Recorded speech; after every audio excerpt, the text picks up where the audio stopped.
किल्ला म्हणजे फक्त माती नाही, तो आपल्या इतिहासाचं आणि अभिमानाचं प्रतीक आहे. लहान हातांनी बनवलेला किल्ला मोठ्या संस्कृतींचं स्मरण करून देतो.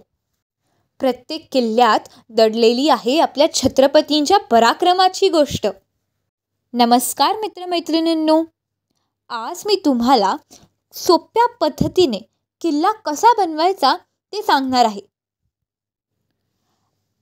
हा किल्ला करायला खूप सोपा आहे. कमी जागेत मी तर हा माझ्या घराच्या टेरेसमध्ये केला आहे. अगदी कमी साहित्यात खूप सुंदर किल्ला तयार होतो. त्यासाठी मी खूप सोप्या ट्रिक्स सांगितल्या आहेत.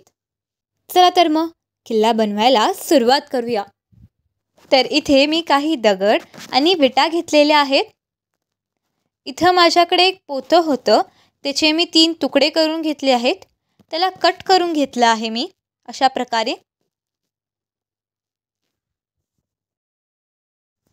इथे पाहू शकता मी थोडं पाणी घेतलं एका बकेटमध्ये आणि माती घेतलेली आहे.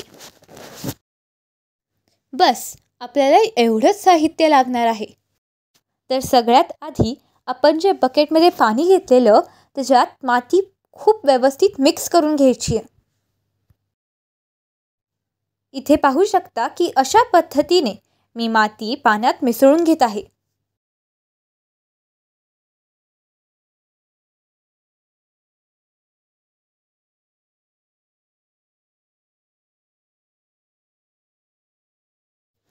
तर ह्याच्यानंतर मी आपण जे कट केलेलं पोतं होतं ते या पाण्यात भिजवून ठेवणार आहे, जेणेकरून ते मऊ पडेल आणि माती त्याच्यात मुरेल.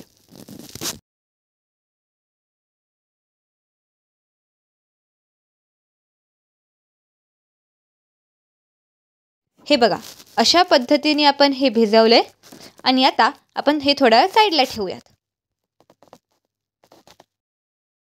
आता जसं आपल्याला किल्ला पाहिजे तसं रफली त्याचं स्ट्रक्चर आपण ह्या दगड आणि विटांनी बनवून घ्यायचं आहे.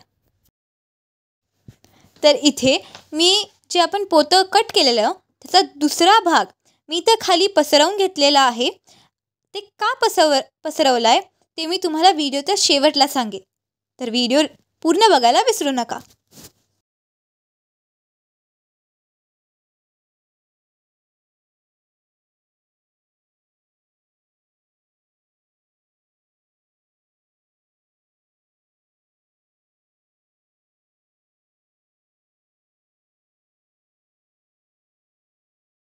इथे तुम्ही बघू शकता मला जसा हवा तसा हा किल्ला मी रचून घेतलेला आहे. आता सगळ्यात पहिली ट्रिक, जे आपण पोतं भिजवून घेतलं होतं मातीमध्ये ते ह्या स्ट्रक्चरवर पसरवून घ्यायचं आहे.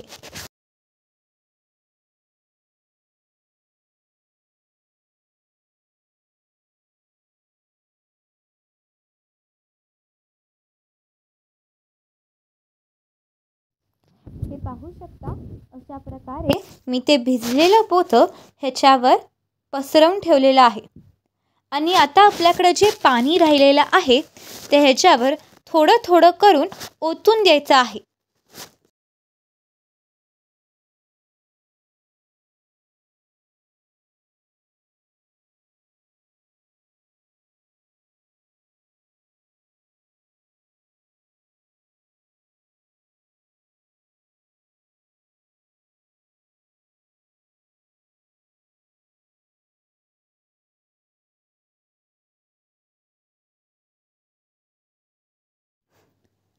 हे पाहू शकता अशा प्रकारे ते ओतून द्यायचं आहे.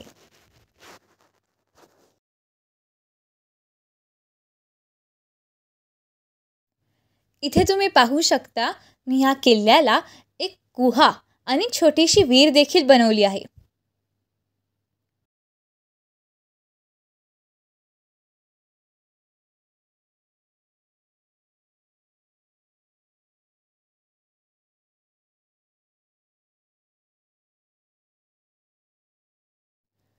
कसा वाटतोय तुम्हाला आत्तापर्यंतचा किल्ला?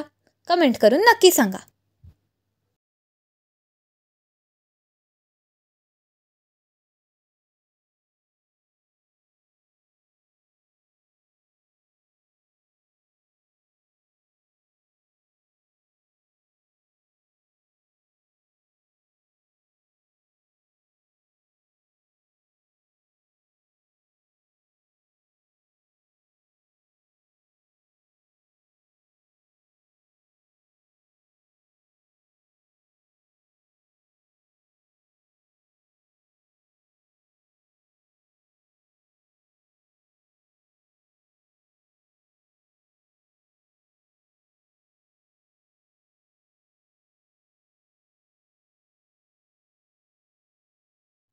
तुम्हाला लक्षात आहे ना, मी म्हटली होती की खाली पोतं टाकायचं.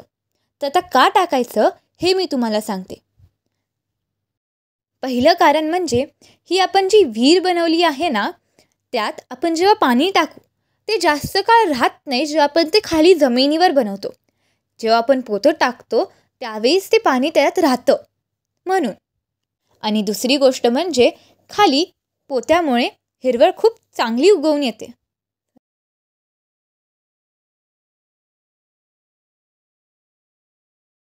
तर इथे तुम्ही बघू शकता की मी हळीव आणि मोहरी घेतलेली आहे हिरवळ उगवण्यासाठी.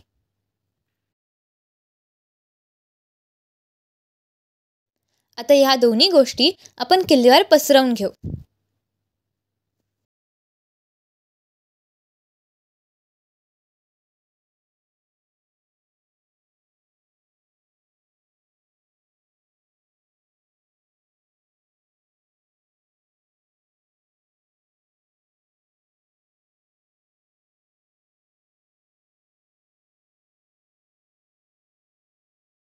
आता हे पसरवल्यामुळे आपल्या किल्ल्यावर बरीच हिरवळ उगवेल.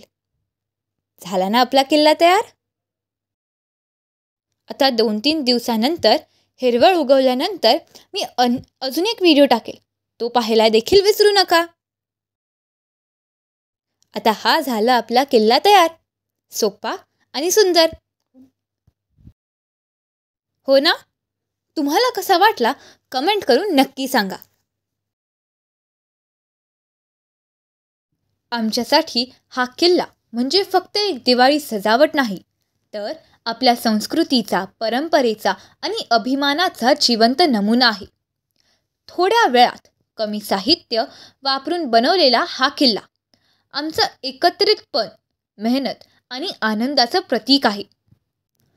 अशा छोट्या गोष्टीतूनही आपण आपल्या इतिहासाला, शिवरायांच्या पराक्रमाला आणि आपल्या मातीच्या सुगंधाला जिवंत ठेवू शकतो. तुम्हाला आमचा किल्ला आवडला असेल तर लाईक, शेअर आणि सबस्क्राईब नक्की करा. आणि कमेंटमध्ये लिहा तुम्ही यावर्षी कसा किल्ला बनवाल. जय शिवराय, जय महाराष्ट्र.